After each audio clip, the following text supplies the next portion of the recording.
Well, hello, everybody. Welcome to another California Family Council webinar. This is actually an emergency webinar. I know that normally when you are watching these, you have them on the calendar for a few weeks ahead of time. You have a chance to invite friends and family. This one is a little bit different. We wanted to give you this breaking news alert because of some developments that are happening, not just nationally on the issue of in vitro fertilization or IVF, but specifically here in the state of California.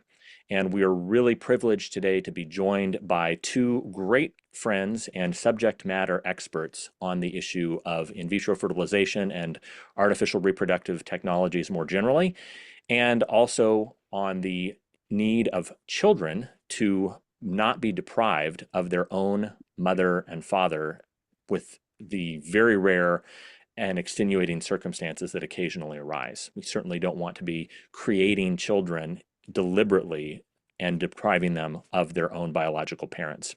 So I'm going to introduce our special guests in just a moment, but first, if you're watching this, please join me with a word of prayer. Lord God, we thank you so much for the opportunity we have to gather together as your sons and daughters. Thank you even for the gift that your word teaches us, that we are not just creations. We're not just even divine creations like the angels, but you've actually called us your own children. And that language of parenthood, of you being our father, of us having the incredible gift of being fathers or mothers of our own children, it's an incredible blessing, and it's something we should never take for granted. I pray that you would give us wisdom as we're talking through these difficult issues. When it comes to IVF, when it comes to parenting, when it comes to the issue of uh, the issue of artificial reproductive technologies, they are not easy, but they are also not complex. It is not something that is difficult to understand in most cases because you've laid out some very clear principles for us in Scripture. And we pray that we would be able to share those with our viewers today. We pray that we would be able to make wise decisions when it comes to living in this cultural moment and loving and counseling our friends, but also holding accountable our elected leaders, that they would make right decisions and protect the most vulnerable in our society. We ask all this in the precious name of Jesus. Amen. Amen. So we have, as I mentioned, two great subject matter experts that are with us today. These are two individuals that I've got to know specifically over the last several months and years. One, I'll introduce our newest friend and younger friend, Emma Waters, is from the Heritage Foundation. She is a research associate with Heritage, but Emma, I'm going to let you give your entire title because I'm always going to mess something up on this, but I wanted you to be able to talk a little bit about your background before you came to Heritage and what you do currently there with Heritage. Absolutely, Jonathan, and thank you for having me on today. It's a pleasure to be here. So I am, as of actually a couple of days ago, a senior research associate in the DeVos Center for Life, Religion, and Family at the Heritage Foundation. And the Heritage Foundation is a national think tank that deals with both promoting and crafting conservative policies on nearly every issue that we face on the state and federal level. So we're really here to get in the fight and to help lawmakers and the public understand and assess policies well. But before coming to Heritage, I was trained in family structure studies, working with a number of researchers in think tanks around DC and in Virginia broadly on the importance of having mothers and fathers married in the home with children and how those children do above and beyond better than children in nearly every other outcome, which certainly isn't to say that can and doesn't work in other environments, but that we want to do the best we can through policy and through culture to encourage and support the best outcomes for children. So yeah, it's a little bit about me and my organization. That's awesome. Well, thank you for that. And if you all who are following do not know the Heritage Foundation, they are another one of California Family Council's great allies and national partners. We're privileged to work with so many great national groups: Alliance Defending Freedom, Family Policy Alliance, and Heritage. They do all great work, and we're really privileged to partner with them on so many things.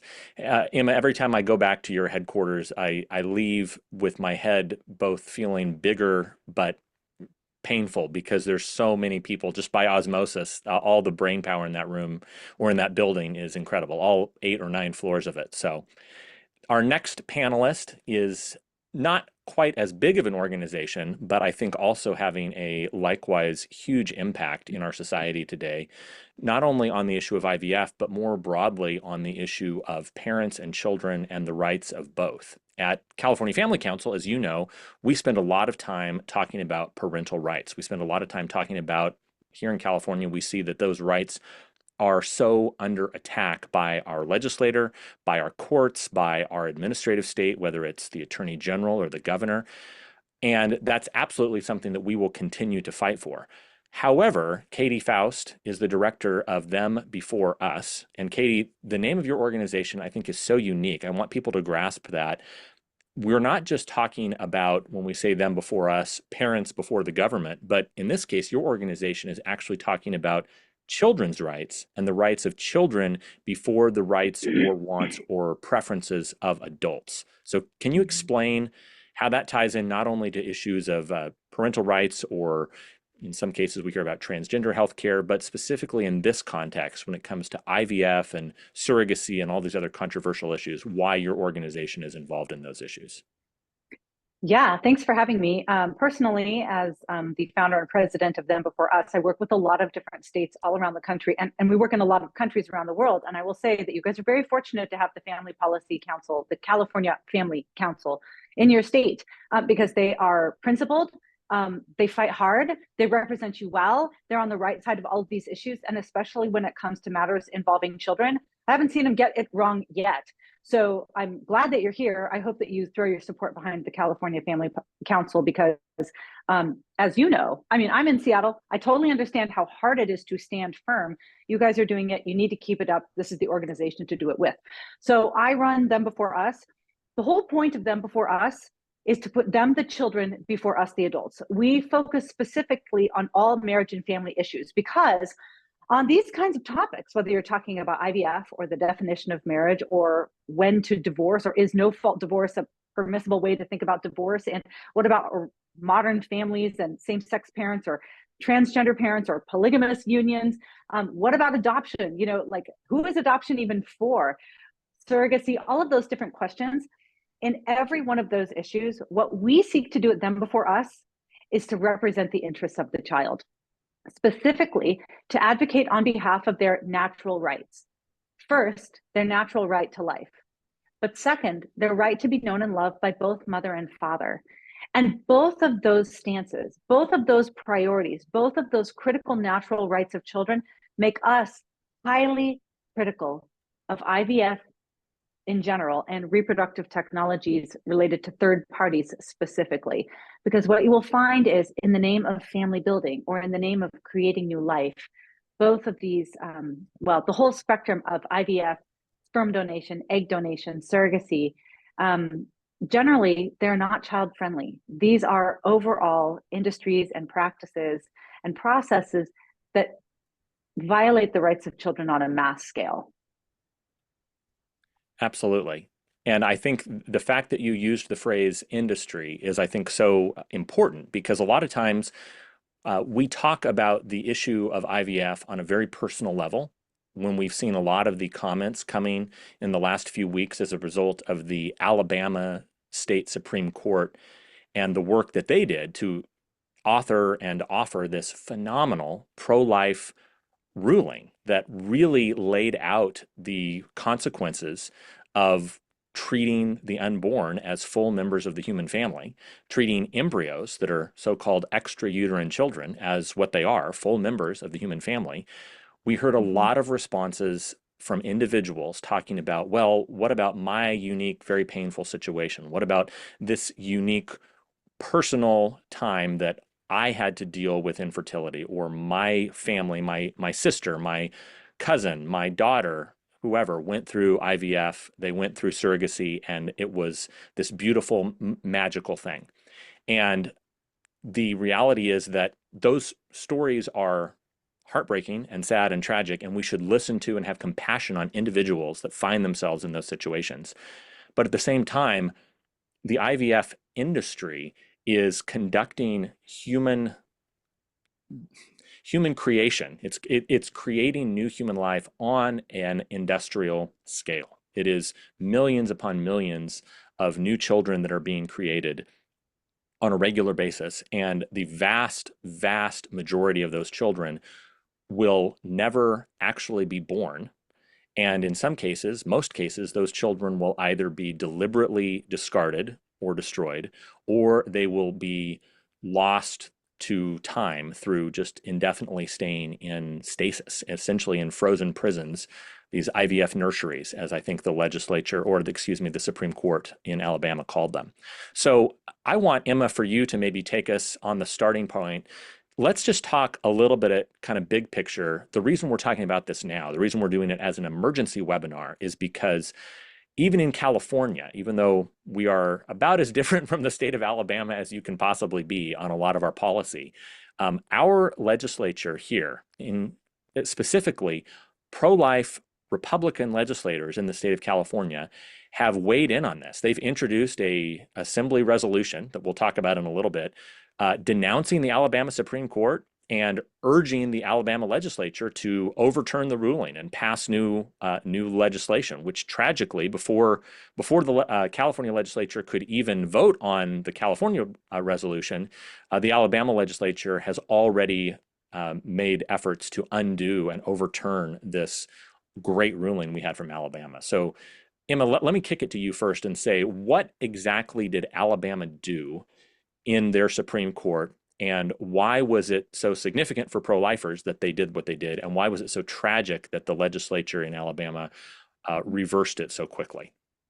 Yeah, absolutely. This is a great question. And I think it's at the heart of a lot of the confusion and misconceptions that have been circulating about the Alabama decision. So primarily the Alabama decision ruled about the parent's right to file a wrongful death of a minor child suit against a fertility clinic for the wrongful death of their embryonic children. So specifically in the Alabama case, the fertility clinic in question had left one of their embryo preservation freezers unlocked, and a patient from the adjoining hospital had wandered in, accessed the embryos, and then actually dropped them, destroying all of them on the ground. Now, when the parents found out about this, 3 different sets of parents, they had a heartbreaking reality where the children that they had formed, that they had hoped to one day bring into the world as their own children, had lost their lives. So they filed a lawsuit hoping to be recognized for the loss of life that they suffered. So initially, the trial court actually ruled against the parents, saying that the embryos were the property of the parents, not persons. And so they could not seek legal recourse through the wrongful death of a child. But what was so wonderful in the Alabama Supreme Court decision is that it ruled that in the case of a wrongful death suit, that the embryos were considered persons. So it is important to note that this is a very narrow ruling, and it's really only addressing the personhood of embryos in the case of a wrongful death of a minor child suit. It wasn't going so far as to necessarily say that every embryo created had personhood status and the same sorts of protections. So the decision did not say that IVF was prohibited. It did not say that IVF was limited. And in fact, it went so far as to say that we're not making any ruling about the IVF, about how IVF is practiced itself. And they didn't even say that you couldn't destroy embryos, which is a routine part of the in vitro fertilization process. They only said that if a clinic did so out of carelessness or neglect on their part, that parents had the legal recourse to ensure that the children in embryonic form that they had entrusted to the clinic would receive the same protections as everyone else, or that they would have legal recourse. So this is actually a very straightforward decision, and is certainly a huge win for pro-lifers, but is really limited in its scope. So from this point, though, there was obviously the national discourse exploded with false claims of everything from the Alabama Supreme Court is reviving the Dobbs decision in Alabama to they're prohibiting IVF. And of course, we had 3 clinics in Alabama that actually temporarily halted their in vitro fertilization practices in order to, quote, reassess under this new legal landscape. There are 2, I think, main thoughts that most people have derived from this, though. And first, if a fertility clinic thinks that their standard of care for the embryos entrusted to them is not up to this par, which is simply don't destroy embryos due to negligence, then it seems reasonable that they actually should shut down to make sure that they are providing the highest standard of medical care for the embryos they have. However, there is a really big concern that this was largely politically motivated in order to fuel the national discourse that this was taking away IVF, this decision was taking away IVF. So just last week, both the House and the Senate in Alabama actually voted to remove all liability from fertility clinics, granting them total immunity in the process of in vitro fertilization. This is, to say the least, a massive overcorrection. So now parents actually have fewer rights in Alabama than they did before this decision. So imagine if this had happened over again, a patient walked in, destroyed the embryos because of the negligence of the clinic.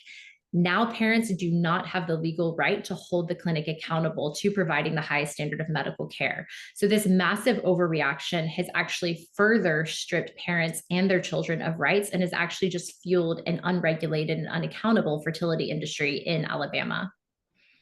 Well, it's just stunning to me because obviously we saw last year, or I guess now it's almost 2 years ago, in 2022, we saw many state legislatures around the country respond to the Dobbs decision with very solid pro-life work. Either they implemented existing laws that were already on the books. Some states had these trigger laws that would go into effect in the case Roe was ever overturned, or they looked and said, well, now that the government has said, the Supreme Court of the United States has said, you can pass pro-life legislation. You had states like Florida, for example, that passed a heartbeat bill and said, we are going to take advantage of this new pro-life landscape, and we're going to protect as many lives as we can, given the current political realities.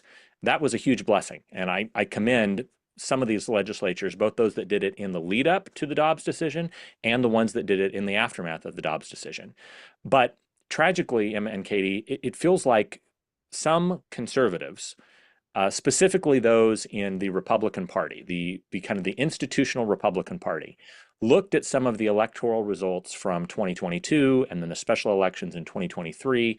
They've looked at some of the ways that Democrats and especially the abortion industry has bludgeoned conservatives with the Dobbs decision. They've used this aggressive scaremongering, and they've sadly, I think, taken advantage of the opinions, the public opinion that some people in America have regarding abortion. And the Republican Party is now very, very scared. They're panicked that this IVF decision from the Alabama Supreme Court would be, I think, kind of like you said, Emma, Dobbs 2.0. It's the idea that, oh my gosh, can you believe that the theocrats, the fascists in Alabama want to control women's bodies. They want to force women to bear children, or they want to deny them the ability to use IVF to grow their families. And as a result, instead of there being a real clear and careful reasoning where you had both politicians and think tanks and other individuals talk about, like you just did, Emma, the real implications of this, the moral victory that it was to finally say, yeah, children that were created that are living embryos, they, if we believe life begins at conception, those children have been conceived. They are alive. They are unique and precious members of the human family. But instead of us looking at that, we really looked at it from a pragmatic, outcome-based view. And you had people like President Trump, who's running for re-election, the National Republican Senatorial Committee, Kari Lake, the Senate candidate for Arizona, and countless other legislators and elected officials from around the country who immediately scrambled to say, how can we prevent an electoral impact from this ruling? And so I think it's incredibly troubling to see that we had this huge win, and what Republicans are essentially telling both their voters and also other courts are, we are going to run away from this issue as fast as we possibly can. And actually, Katy, I want to maybe kick it to you now, because I think a really troubling thing from President Trump, and again, I want to clarify, for those of you who are familiar, if you've been on one of our webinars before, you know that for us at California Family Council, we are a 501c3 organization. We do not endorse or oppose candidates. And we always are very careful, because we know the IRS is always watching, that we're not directly opposing or supporting individual candidates. But I do think we need to clarify why we're deeply troubled to see people from both parties, I think, having some very poor moral reasoning on this. And on that note, I want to be able to just read quickly, I think, what President Trump said on this issue. He essentially had a social media post. It was on his Truth Social page. He essentially said, look, the pro-life thing to do is to have IVF be available. The important thing that we should do is always defend the right to life and the ability of individuals to form families and to have children. And we're going to always support this. Let me read this exact line here. He says, like the overwhelming majority of Americans, including the vast majority of Republicans, conservatives, Christians, and pro-life Americans, I strongly support the availability of IVF for couples who are trying to have a precious baby. So a lot of people, I think, will look at that and say, Katy, what's wrong with that? Obviously, if you say you're pro-life, if you say you want more babies, you want children to come into the world, who could possibly be opposed to IVF? So what should our response be when we hear that type of language coming from, arguably, I'm just saying this objectively, I think the most effectively pro-life president that we've had in the last 50 years, certainly since Roe versus Wade. When that President Trump, says this and says, it's an overwhelming majority, of course we support this. Of course we denounce the way that the Alabama Supreme Court said this. How should we respond to that, Katy? Well, ultimately, this is not a matter of how adults feel or what they want or whether or not they desire children. It should never be framed as somebody that has a right to a child, a right to access IVF, even a right to build a family. Primarily, we have to be thinking about this as a matter of children's rights. Ultimately, we don't want any part of technologies that are going to hinder or harm or degrade or violate the rights of children. And the way that IVF is practiced today, it does that in the vast majority of cases. So this is an unregulated industry, especially in California. You guys are the Wild West. I mean, nearly anything goes there. Emma's done some incredible reporting in terms of how California is sort of a hotbed for custom ordered children from Chinese foreign nationals who use those babies as anchors for citizenship. And a lot of times those kids go home with not elderly, but middle-aged single men. So it's like you guys really have got the commodification of children going on in your state. But even when you're not talking about foreign nationals who are making custom ordered surrogate babies, you still have a explosion of fertility clinics in California, and a variety of different people are using those services. And even if those services are going to be used by people that are not using somebody else's egg or somebody else's sperm, if you're just using the gametes of the male and female married couple that are going to raise the baby, the best available data that we have says that less than 10% of those babies that are created in a laboratory are going to be born alive. That IVF as an industry, big fertility itself, actually is built upon the back of the destruction of little lives. So you won't find anybody more pro-life than the three people on this call. And yet all of us have significant cautions about IVF because we know that those precious babies that President Trump was speaking of, that less than 9 out of 10 of them are actually going to be born alive. The vast majority of lab-created children are going to be donated to research, spend their lives forever in a freezer, be deemed non-viable and discarded. They won't make the grade, or they'll be discarded. They'll be discarded because they're the wrong sex, or they have the wrong superficial characteristics, the wrong eye color, the wrong hair color. This is not really an industry that's about making babies. This is an industry about making designer babies. And in pursuit of those designer babies, a huge number of children will lose their right to life. And of the few that are born alive, a huge percentage of those kids are going to be separated and denied a relationship with their mother or father. So why is there so much confusion around this issue? Why is it that Republicans were thrown into a panic after the Supreme Court decision in Alabama? Why is it that we've got so many wires crossed, even among prominent supposed pro-life Republicans?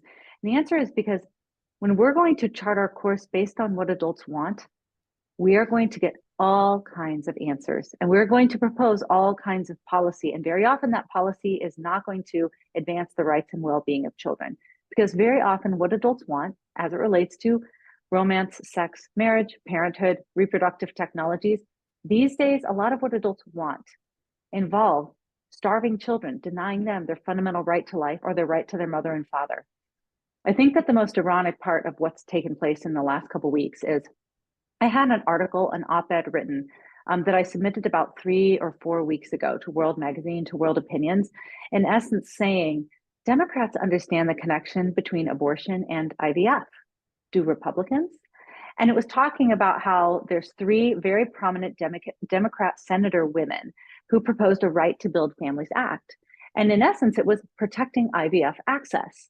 And they themselves said, look, not only are the Republicans, we have to protect our reproductive rights in the realm of abortion, but also in the realm of IVF, right? We should have the right to do whatever we want in these 2 different areas, the baby taking industry and the baby making industry. They understand that in both of those different arenas, adult desire is king, and children must sacrifice in both of those. If a child is unwanted, you should be able to force them out of existence. If a child is very wanted, you should be able to force them into existence, even if they lose their right to life, even if they lose their right to life or right to their mother and father. There is a parallel between these 2 industries. So I wrote an article saying, look, these are both child commodifying industries. We need to oppose both of them. And it didn't take 2 weeks after the Supreme Court decision in Alabama came down when Republicans started to adopt the very talking points that Democrats have been pushing for years. And I think that's the thing that is incredibly destructive and dangerous, Katie, is, as you said, we have had on the abortion issue, we've been able to at least have a general understanding among the conservative movement and even among people who are maybe not conservative on a lot of other issues, but they can look at this issue and say, I don't like abortion. Nobody likes abortion. At best, maybe it is a necessary evil. And I think a lot of times we recoil, especially the public, even if they're not 100% with us on the issue of abortion, they recoil when they see people out there doing press conferences wearing the T-shirts, at the Women's March that says, shout your abortion. Or, I had an abortion, it was the best thing that ever happened to me. You see these actors or actresses that are on TV saying, well, I wouldn't have been able to have the career I have if I hadn't had an abortion.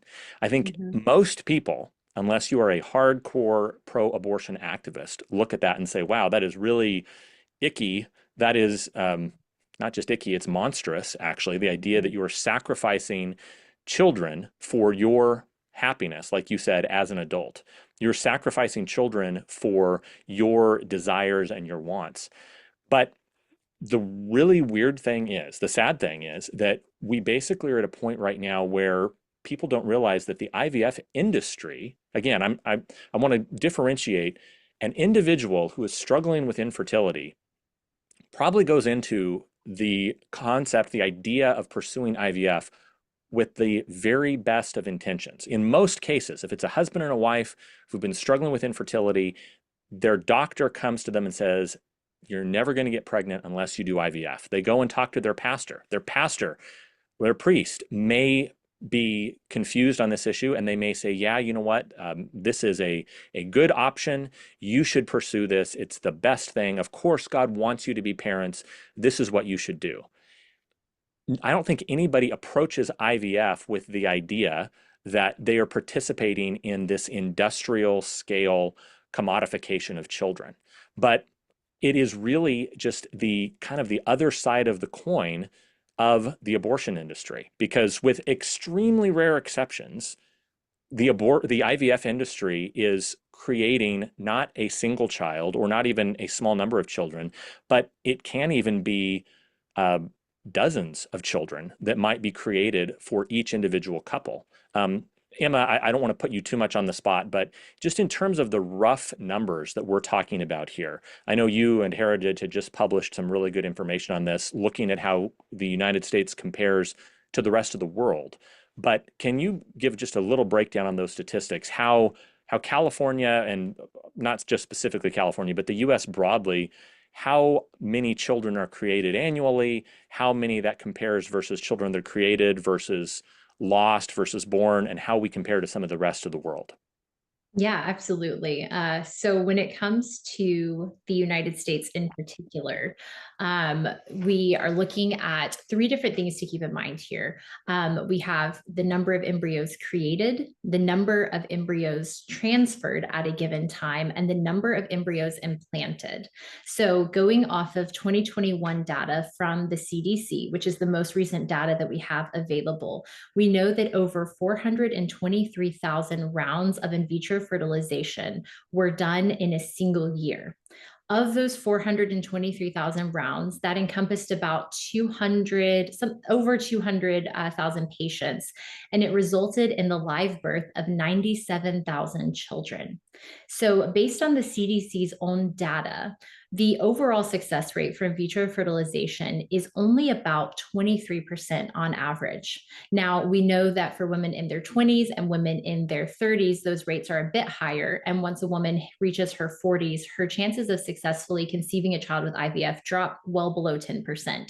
So it's already a very fraught industry. But what's so important to highlight here is when the CDC talks about success rates, it's talking about the number of embryos implanted in a woman that resulted in a live pregnancy. It is not referring to the number of total embryos created. Now, as Jonathan referenced, we don't actually have clear data on how many, or we don't have exact data on how many embryos are created in a given year. There are no laws on the federal or state level governing this. There are not even recommendations from major fertility organizations like the American Society for Reproductive Medicine. We only have estimates based off of references. So the best we know is that the most conservative end of things, only about 8 embryos are created at one time. But we do have accounts, even most recently with Paris Hilton, of creating up to 20 embryos in a single round of in vitro fertilization.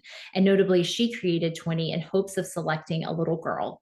So specifically created 20 embryos to only select the sex that she wanted and then destroy the rest. And this is common practice in IVF. She did not have to go somewhere special to access these sorts of treatments. So taking a very conservative estimate, say that in every round of in vitro fertilization, we have about 10 embryos created, 10 human lives. So if you multiply that by the over 423,000 rounds of IVF in a single year in the United States, that means we're creating over 4.2 million embryos in a given year in the United States. And yet only about 97,000 children are born, which means the success rates for embryos based on this rough estimation is only about 2.3%, even lower than data we have in former places. So when it comes to is IVF pro-life, if you take Katy's approach and ask, is IVF pro-life for the embryos involved? We can easily say no, because about 97% of embryos created don't ever see the light of day. So this is a very weighty reality that we have to consider going to this. And so when it comes to policies in the United States and then policies in Europe and other countries that are governing this, in the United States, we only have one federal law that governs the practice of in vitro fertilization directly. And that's actually only requiring clinics to report their success rates to the CDC and other minor tracking factors, so birth rate, number of singletons, things like that. It doesn't actually govern the moral or ethical practice of IVF. And then we have a couple of state laws that attempt to do this. So Louisiana, for example, has a ban on embryo destruction, where IVF is still continued to be practiced in the state, but they can't destroy embryos there. And then other states like Colorado have a ban on anonymous egg and sperm donation because they believe that children have a right to know who their mother and father are, not only because of the need to know one's medical history, but also just because they recognize this inherent desire in children to know where they come from. But really beyond that, we have very little that governs the practice of IVF in the United States. So then kicking it to other countries, 3 of the best countries that come to mind on this issue are Germany and, well, really the 2, I will say we'll say the 3 best are Germany, Italy, and Poland. And so Germany really stands out as a fantastic example for the United States because they not only limit the number of embryos that can be transferred transferred into the woman at one time. So they say no more than 3 embryos can be placed in a woman at one time in order to reduce the likelihood that she'll conceive multiple children, which has a ton of health risks for the mother involved as well as the children, where they frequently recommend selective reduction, which is a nice way of saying abortion, for creating too many children in the process of IVF. But they say on top of that in Germany that you cannot create more children at a given time than you intend to transfer, which means they only create about 2 to 3 embryos in a round of IVF, which is much lower than the United States. And so the beauty of this is that they're really keeping IVF focused on the ultimate goal, which is creating life that you hope and intend to see actually born. And so by only creating 2 to 3, you are less likely to intentionally destroy the embryos involved, and you're far more likely to use all of the embryos you've created. Germany also has a prohibition on using pre-implantation genetic testing for sex selection, and a couple of other laws to really tailor their use of IVF and other reproductive industries to the best of their ability, to the well-being of children and families. And it's worth noting here that Germany, who has had a very murky past with eugenics and out of control testing on humans, is the most conservative when it comes to their reproductive technologies. Commercial surrogacy, totally banned. Anonymous, well, actually just egg donation or sperm donation banned, because they recognize the severe impact that an unregulated use of these technologies has on the well-being of children and families. And frankly, as Jonathan was mentioning earlier, we can't just assess these questions when it comes to the use of individuals, right? Like this individual Christian couple uses this technology in the best possible way. And that certainly happens, but we have to ask ourselves, what is the societal impact of these technologies? What sort of people does access to this technology, does unfettered use of this technology actually create? And Germany recognizes that and has dealt with that more than hopefully any other nation will have to going forward. And so they provide a really good example for the sort of policies that we could easily recommend here in the United States. And then similarly to that, Poland limits the number of embryos you can create at one time to 6 embryos, which is better than average practice. And then Italy has a number of laws on the books when it comes to reproductive technology, but they specifically limit the number of embryos that you can freeze at a given time, or don't allow the freezing of embryos generally. Again, because if you are going to use in vitro fertilization to create a child, they want to ensure that you are then, with the best of their ability, going to implant and give that child a chance at life. Thank you. And I want to clarify for everybody, I know those were a lot of numbers and a lot of statistics. We are going to be publishing on our website, the California Family Council's website, which is just californiafamily.org. We're going to be publishing kind of an info center specifically on IVF later this week. So if you'd like to know more, just go to our website, californiafamily.org, and we will have a link up there probably at the top. We'll probably just have it be californiafamily.org/IVF, I think. And we will have a blog post about this. We'll have a lot of resources. We'll have a link to the replay of this video so you can share it with people. But also, Emma, I know you and Heritage have published some really good information on this. So we'll make sure that all those numbers and statistics that Emma just cited, you don't have to be furiously rewinding the video and trying to write them down, but you can see the stuff that Emma has talked about. You can see the stuff that Katy has talked about. Katy, I want to come back to you in a second, but first I just wanted to reference one thing that Emma pointed out. I'm going to share my screen really quick because I want you all to see the information that she shared. This is not just a random bit of information that Emma is referencing. It's not something from a pro-life organization. This is specifically the information about the success rates, quote unquote. That CDC data is exactly what is actually being referenced by the Assembly California Republicans in their support of this bill. So this is a legislator who is a brother in Christ. We've met with him before, and again, California Family Council, we don't endorse or oppose legislators. But I just want to say that I know Assemblyman Hoover personally, and I like him as an individual. I've met some of the Democrat legislators. I like them as individuals. We just have some policy differences. And in this case, this is a case where Assemblyman Hoover, along with several other Assembly Republicans, have introduced a measure. This is from the California's, one of the reporters, says California Assembly Republicans introduce measure to protect IVF. And Assemblyman Hoover says, I'm proud to joint author this resolution in support of IVF. It's important that we protect the rights of women in California and ensure this option remains available to families across the state. Well, this is the option that we're talking about. This is the reason why we at California Family Council wanted to do this emergency webinar, because just last Friday, this bill was introduced, ACR 154 on in vitro fertilization. It's introduced by Assembly members Davies, Hoover, and Wallace. And I want to go here. It was just introduced last week, February 29th, which is last Thursday. And it says essentially this measure would call upon the Alabama legislature to immediately overturn their ruling on LePage versus Center for Reproductive Medicine, declare the legislature recognizes and protects access to in vitro fertilization for Californian women struggling with infertility issues, and encourage congressional leaders to establish nationwide protections for in vitro fertilization services.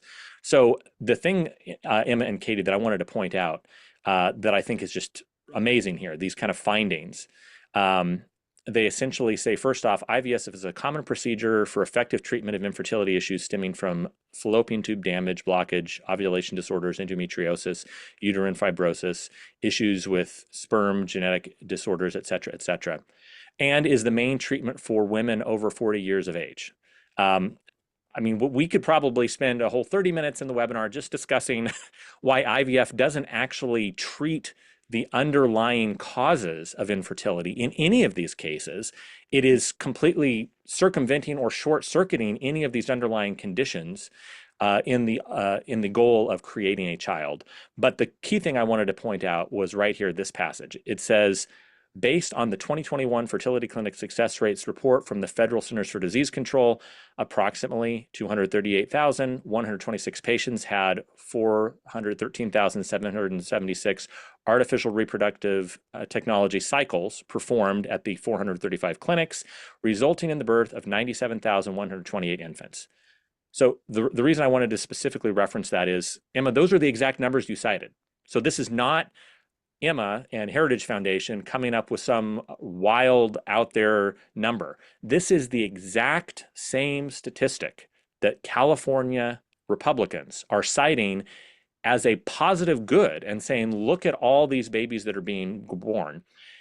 Even if you use, as you said, the most conservative numbers that they say there, at most, it is 23% of these cycles result in the birth of a live infant. So that means 77% of these cycles result in either no children living or all the children either being frozen or dying.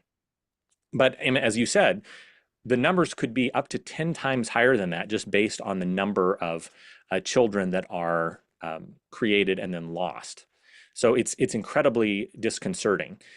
So Katie, I want you to, I know we're coming rapidly to the end of our time here, but I want to reference one other reason why I think it's so crucial that Californians talk about this, not just because of what the California Assembly Republicans are saying, but also because of what some of our friends in the Democratic Party are saying, specifically related to a bill called SB 729. This is from our outreach director for California Family Council, Sophia Lori.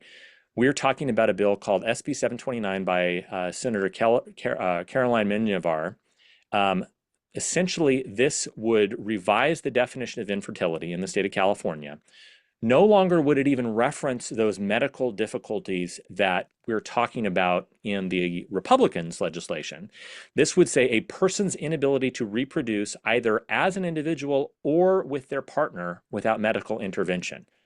So to clarify, as Sophia says here, that way insurance companies would have to cover the cost of IVF and fertility services for a single man or a same-sex couple. So that is SB 729. Katie, I know we've talked about this bill with you a little bit in the past, but I think this is so crucial because, again, we're not just talking about, when it comes to the IVF industry, we're not talking about a married couple who has been struggling with infertility for several years, which, just being totally honest, my wife and I, we were not able to have kids until after our 10th wedding anniversary. We did not choose to go IVF. We were offered IVF by our doctor. We declined. We chose not to. And sometime I'm happy to tell that story, how we went through natural procreative technologies. We did not do IVF, but I think that so often it is treated as just IVF is the only solution for a married couple that is struggling.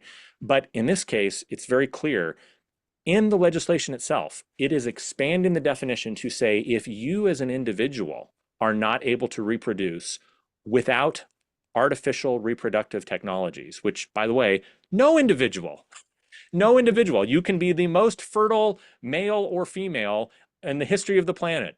You cannot reproduce as an individual by yourself without a second human being, without the use of artificial reproductive technologies. And yet now, if this bill passes, you would be defined as infertile, and it would make you eligible for insurance coverage. Either if you're a female, you would be eligible for artificial insemination paid for by the state of California, or, and this is the crazy thing, if you are a single male, think of, Emma, you mentioned some of these international, foreign nationals, Chinese nationals that have come to California. You could be in the state of California a single male who is in their 40s or 50s, who maybe through no fault of your own, or maybe just because, I don't know, maybe through some fault of your own, you have never been able to get married. Maybe you've never even been able to have a girlfriend, but you just really, really, really want to be a father. Under this bill, you would be qualified to be called infertile, and all of us who have insurance plans in the state of California would be required to pay for oocyte retrieval, to pay for the medical costs related to surrogacy, so that you would be able to father a biological child that would be growing in the womb of a second or third party woman.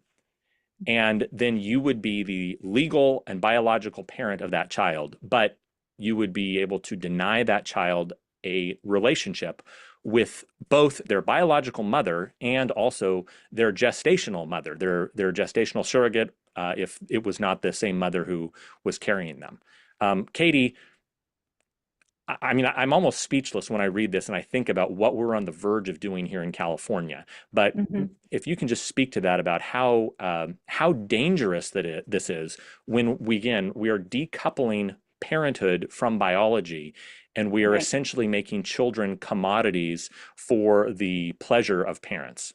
Yeah, well, there's so much about just simply the language that we're using.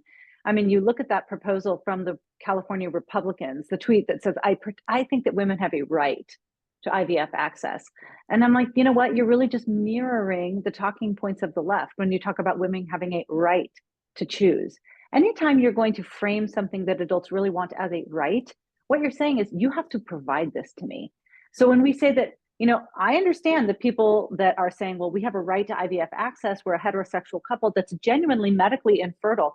If you're using that language, we have a right to IVF, you're saying you have a right to parenthood. You have a right to, access these technologies where you're making a baby in a laboratory. And if you're able to make babies in laboratories, then there's no way to prohibit whether or not you use your own sperm and egg or somebody else's sperm and egg, right? Once you are starting to adopt that language of adult rights, now adults do have rights. You have rights to your own biological children.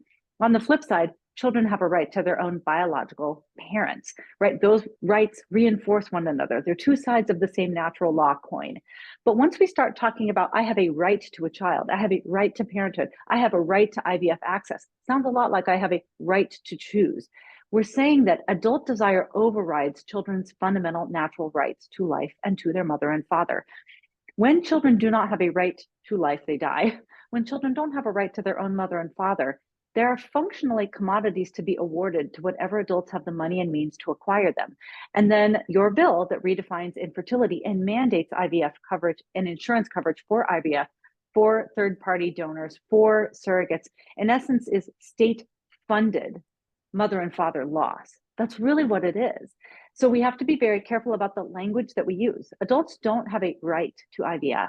Not even women, not even Republican women, not even conservative women who are in heterosexual relationships who go to church weekly. You don't have a right to IVF. Because what that means is you have a right to a child that may or may not be biologically yours. And that means that you're making a child a commodity. Now, I pray that if you're struggling with IVF, that you seek to identify and resolve the underlying fertility issue so that you are not dependent on a fertility doctor to have the children that you long for. But that's not what we're talking about. We are talking about an industry that, why is it that they are so threatened by a Supreme Court decision that determines that these babies actually might be people, human children, deserving of rights? Why did that set the industry into a panic? That's because the entire industry, all of these clinics, they would absolutely lose their profit margin if they actually protected these little lives. The way that they make a profit is by selecting, grading, discarding, and donating to research the undesirables. So I just want to caution you, when we're on the place where we are agreeing with those that are seeking to destroy the rights of children through abortion, when we are taking on their talking points, it really needs to set up alarm bells in our mind. Because look, I understand we all suffer. We all have challenges when it comes to marriage, family, relationships, family formation, whether that's infertility, struggling marriages, longing to be married and not finding the right person. I mean, look, every adult in some place, in some part of their life is going to struggle with who's going to do the hard thing. Is it going to be the child or is it going to be me? And we can't give big fertility a pass just because we know some people that are struggling with this issue. We pray that they find healing, but we have got to oppose big fertility. We've got to oppose IVF because by the numbers, the IVF industry is responsible for the loss of more embryonic life every year than the abortion industry. Our eyes need to be open. We need to look at this from the perspective of child protection, not primarily adult rights.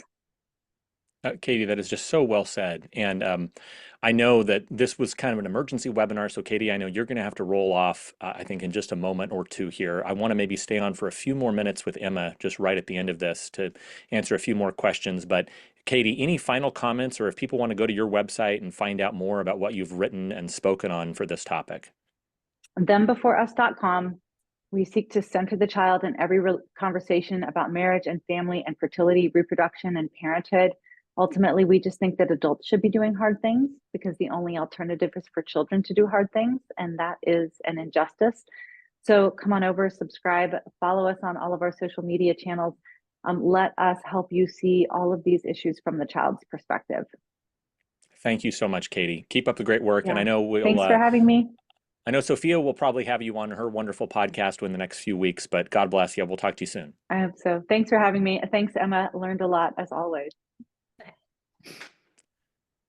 So Emma, I want to kind of quickly, before we have to go here, I know you also have a timeline since you're on the East Coast time, but in kind of closing, as we're just wrapping up some loose ends here, I think that everything Katy just said, I wanted to just echo that and get your take on that a little bit. I think it's really unique and important for us to say that none of us on the call, neither yourself, neither Katy, neither myself or Sophia, we are actually not Catholic theocrats like some of our detractors would like to say. In fact, none of us are even Catholic, much less theocrats. Now, granted, we have, I know many of your colleagues there at Heritage are Catholic. We have some wonderful friends and allies that we work with here in the state of California who are Catholic as well. But I think it's really unique that all of us have actually talked today, not primarily from a religious perspective. We've not really cited the Bible. We've not cited church teaching, whether it is of a Reformed tradition, a Orthodox tradition, a Catholic tradition.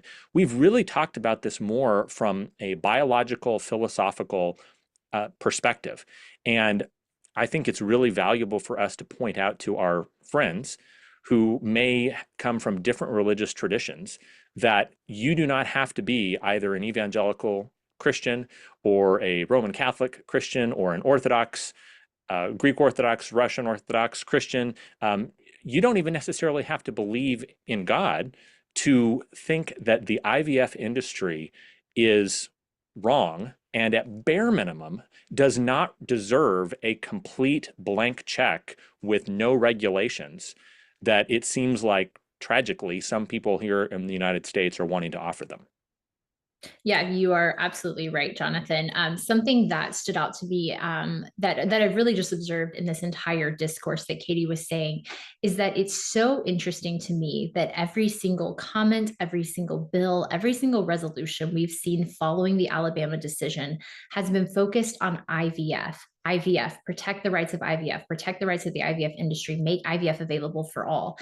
No one has focused the conversation on the real thing here, which is the couples who are struggling with infertility. And it is so essential that in our conversations and the policy work that we're doing, even in reaching out to legislators, that we are shifting the conversation away from IVF, that this is not about your right or lack thereof of having IVF, but it's about our desire to help infertile couples find and heal the underlying causes of their infertility. And just that shift that so many people have just focused on IVF, which is only one way of treating infertility, not even treating infertility, circumventing infertility. And it's Right. not even the most effective way of doing that. As we've sort of discussed, the success rates are actually very low. And so I think the best way to like really focus on this conversation is to say our goal is to help couples who are struggling with infertility treat the underlying symptoms to have the children that they desire.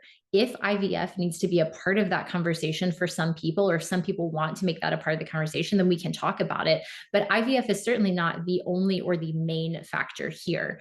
And I just think that's just really stood out to me in the last couple of weeks. But yeah, beyond that, I think there's so much room here for a broad consensus on this issue. So think about the Alabama decision again. Something that, again, was so notable is that they pointed out that everyone in the decision, the fertility clinic and the parents involved, recognized that life began at conception, because the basic medical and biological definition of when life begins is that embryonic state. And so this isn't a debate about when life begins, but it is a question of, given that we know from medical science, from biology, that life begins at that moment of conception, then what are the proper protections to have in place? And at any point when we try to assign a particular mark of this is when life becomes valuable, this is when life is not valuable, we run the risk of really perpetuating the sort of eugenic standards that we've seen in other countries. And so, as you were saying, this is not simply a religious issue. This is an issue of human rights. And which humans are we going to give those rights to, and which humans are we going to deny those rights? But for our evangelical Protestant callers or listeners here for this conversation, I think a lot of times people think, well, to be opposed to IVF or to have problems with IVF, then you have to be a Catholic. Like that's a Catholic position to have. And as Jonathan was pointing out, actually, all three of us on the call are within the Protestant tradition in various denominations. And so I just wanted to highlight, I wrote 2 articles for American Reformer back in January. And they're on how Christians should think about in vitro fertilization. And so I provide a brief biblical theology of infertility. I look at what Protestant denominations currently teach on the issue, but then I also assess technology itself and say, how do we actually understand the impact of this technology on the way that we think as people? Because the thing with technology is that it is always shaping us. It is always shaping our values, the things that we look at. And even as we found, it's reshaping our brains in the way that we think. And reproductive technology is no less doing this, even if social media is a more obvious version of that. So I wrote those just as a resource for Protestant Christians who are trying to think through this issue, not from the perspective, or maybe not necessarily from the Catholic tradition, but are genuinely curious of like, what do Protestants think about this? How do Protestants think about it? And ultimately, what does the authority of Scripture have to say on this issue? And, you know, no surprise, the Bible doesn't specifically say in vitro fertilization, but it actually tells us quite a bit about the nature of marriage, sex, and procreation, and of the way that God designed these things to function. So I wanted to highlight that for any of our Protestant listeners who are particularly interested in that side of the issue. I think that's incredibly valuable. And again, Emma, if people want to go, we're going to try to put as many of these resources on our page at californiafamily.org. But I see obviously people have we have your heritage handle up there. And then of course your personal handle where you've been doing so much good work tweeting is just EML Waters, correct? Correct. Yes. So I would encourage everybody, please go follow what Emma has been doing and writing on this. I also want to say that we're right now, California Family Council is working on a joint statement alongside some of our other friends in the pro-life community here in California that is specifically talking about IVF, the moral, ethical concerns.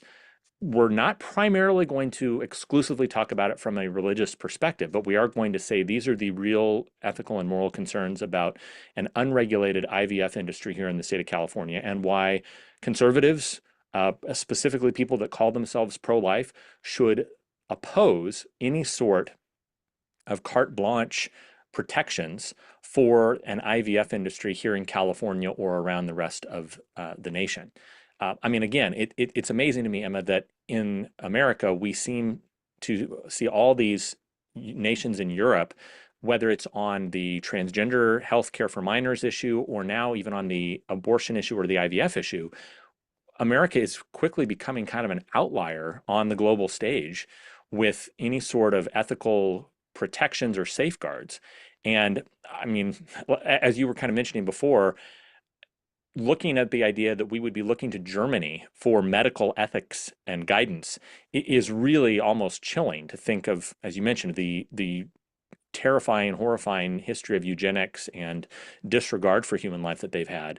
But I think it's a reminder for us that we really need to, as America, if we're going to be a shining city on a hill, if we're going to be an exceptional nation, we should be even more rigorous, even more stringent with trying to protect life, whether we're talking about life in the womb or, as the Alabama Supreme Court said, extrauterine life when it comes to these embryonic children. So we have, folks, so much more that we could say. We're definitely going to do some follow-up on this. We have a couple of people that we wanted to get to join the webinar today, that the timing, just with it doing it as an emergency webinar, we just did not have time to discuss it. I mentioned also, Emma, you talked about infertility. I would love sometime to get on someone from either the from AppLog or someone else from the NAPRO community to talk about real treatments for infertility, things that are actually resolving the underlying conditions, whether it's endometriosis or all these other issues for families that are facing infertility. My wife and I, as I said, we can speak to that very clearly about why we did not choose IVF, but by God's grace, we were still able to have two sweet, wonderful children, most of the time sweet and wonderful, because of some of the incredible work that pro-life doctors and medical workers have been able to do in treating infertility. So we want to talk about that. We will definitely talk about that on a future webcast.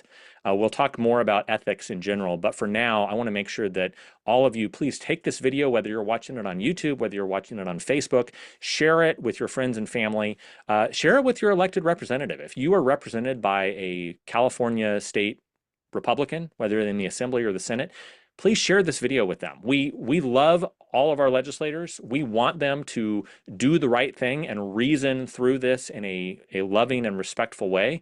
And hopefully the work from Katy and Emma today has given you some tools in your toolbox to be able to talk with them about these issues. So Emma, before we close, any final comments or thoughts?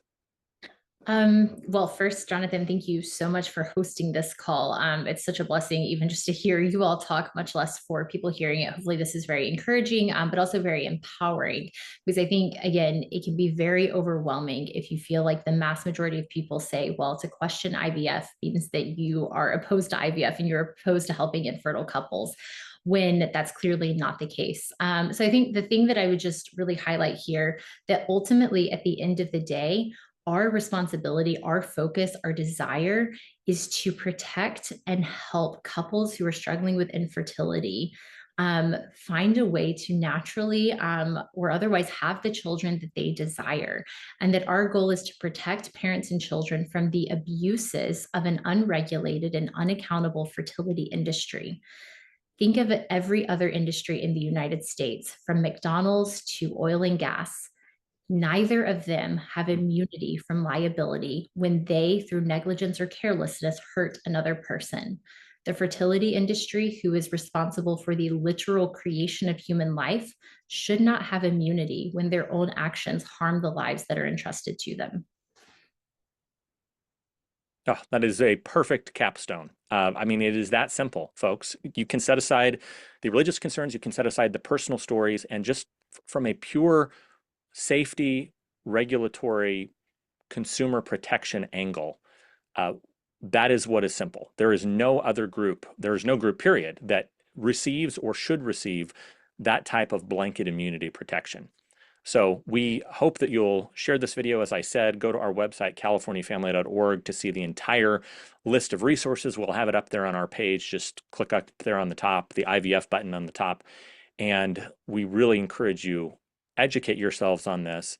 It is not a easy issue, but it is in some ways a simple issue. The moral reasoning behind this is very straightforward. If a child is created, if there is a living embryonic child, even in the very early stages of life, they are a unique member of our human family. They are our brother or sister, and they deserve us to love them and protect them and care for them, ensure that they are not discarded or experimented upon.